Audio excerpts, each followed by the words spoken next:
Damn it.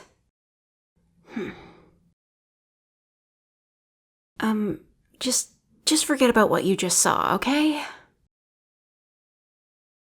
Oh, come on, it can't be that hard. Just think of it as a really bad acid trip. Yeah. You don't do acid. Okay, then a hangover. Yeah. Of course, you're not drunk. Well, consider yourself lucky. I could surely use a drink right about now. Alright, I'll admit it. I messed up. Big time, in fact.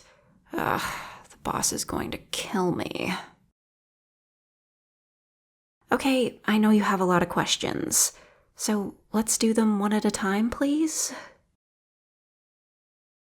Great, thanks. Who am I? Oh, going in with the heavy hitters first, huh? Well, it's kind of hard to explain. You see, how do I put this? Okay, so you know the whole ordeal about how mirrors reflect light based on whatever angle light strikes it, right? Not really? Alright, let me give you an example. Imagine you're holding a tennis ball and you're standing in front of a wall. If you throw the ball at the wall, it would bounce right back to you, right? Okay, good. So now you decide to turn and position yourself at a 45-degree angle. If you throw the ball at the wall again, at your current position, it wouldn't directly bounce right back to you, right? Well, light works the same way. Photons constantly hit it at basically every angle, even if you can't see it most of the time, reflecting them back in the process. Looks like you understand. For the most part, anyway. I know. I was getting to that. You see, the thing is, I'm you. And I know. What sorcery is this? If you are me, then who am I?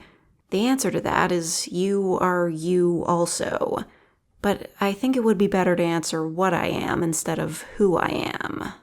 Unless, of course, you're ready to have a massive migraine from a paradoxical explanation for the next 6 weeks.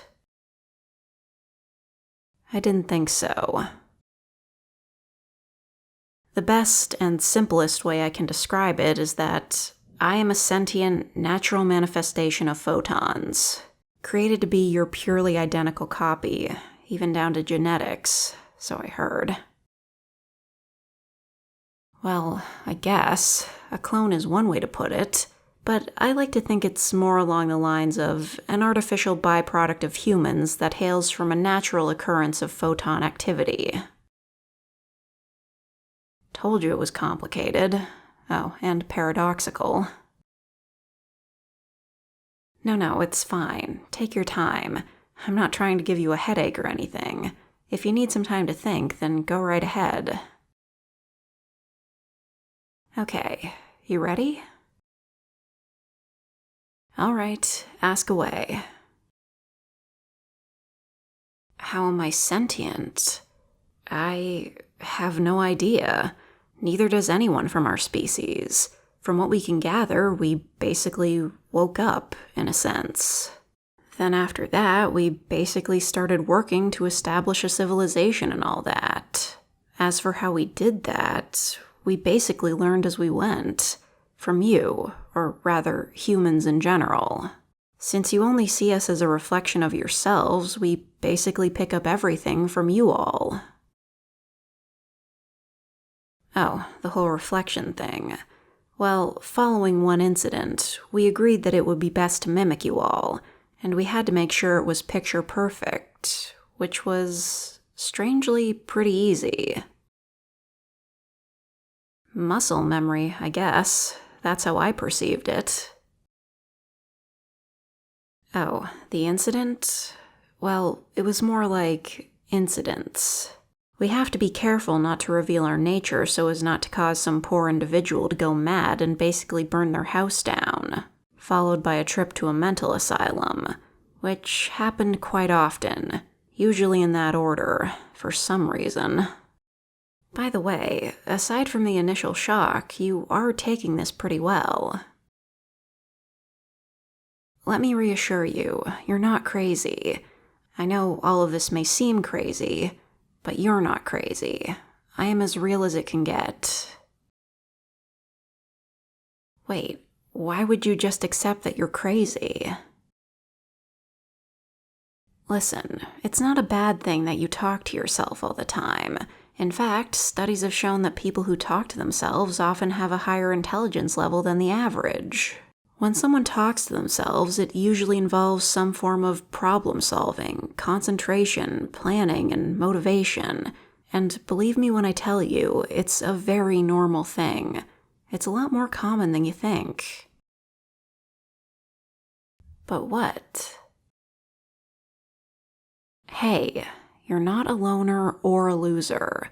Besides, you've got me here now, so you won't feel so lonely anymore. Still doubting yourself, huh? Sorry, I wasn't going to say anything, but... Buddy, you've definitely got the wrong idea about yourself. I mean, listen to yourself.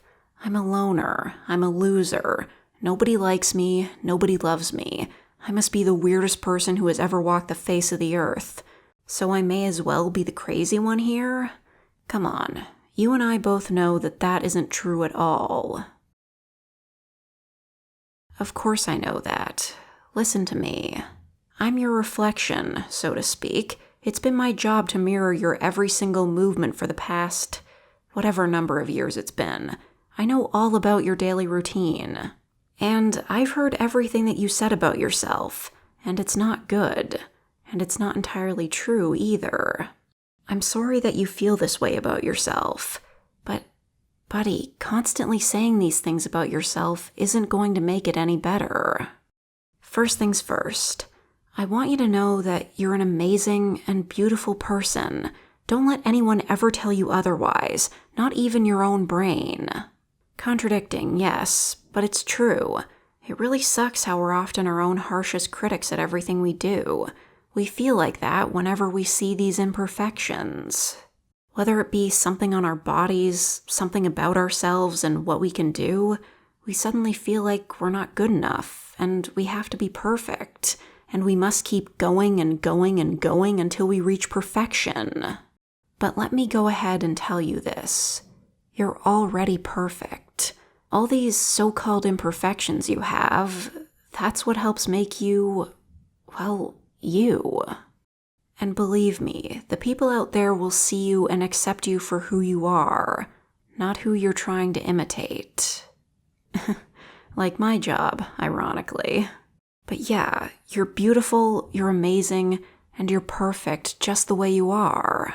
And don't think for a second that having these negative thoughts and emotions about yourself make you somehow less valid compared to everyone else.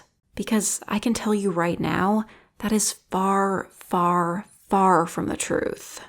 Everybody has had these thoughts every once in a while, so don't think for a second that you'll ever be alone in this.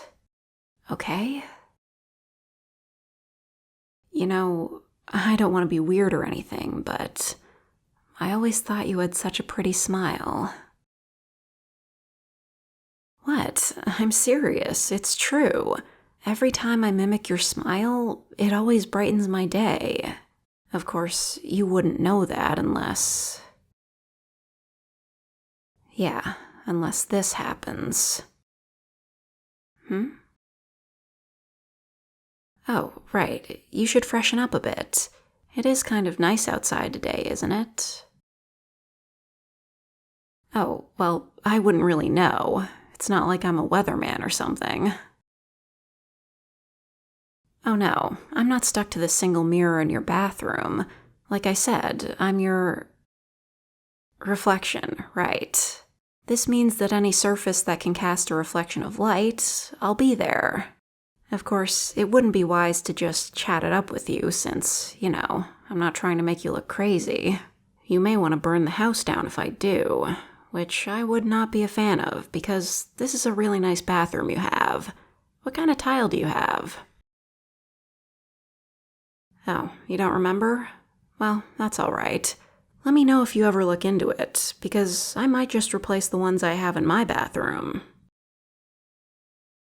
Oh, no. I have my own room and everything. My own place, to be exact.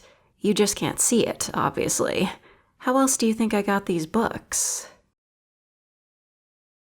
Well, I'm sure my chatterbox self has already kept you distracted long enough, so I'll just get up and do my job so you can get on out of here. Well, I can't just stop mimicking you.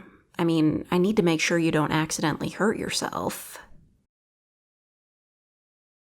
Tell you what, this is going to be a bit tricky, since obviously I never had to talk while mimicking before, but I'll do the best I can, and if you need me to shut up so you can focus or something, then please let me know.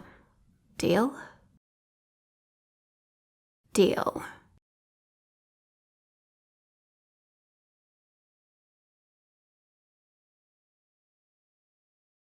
Thank you very much, ladies and gentlemen. That concludes our monthly fire alarm, elevator, and generator testing. Again, we do apologize for any inconvenience this may have caused, and have a pleasant day. Okay, so I'm not crazy. That guy sounds like the radio guy from PT, right? He's so fucking loud, it scared the shit out of me.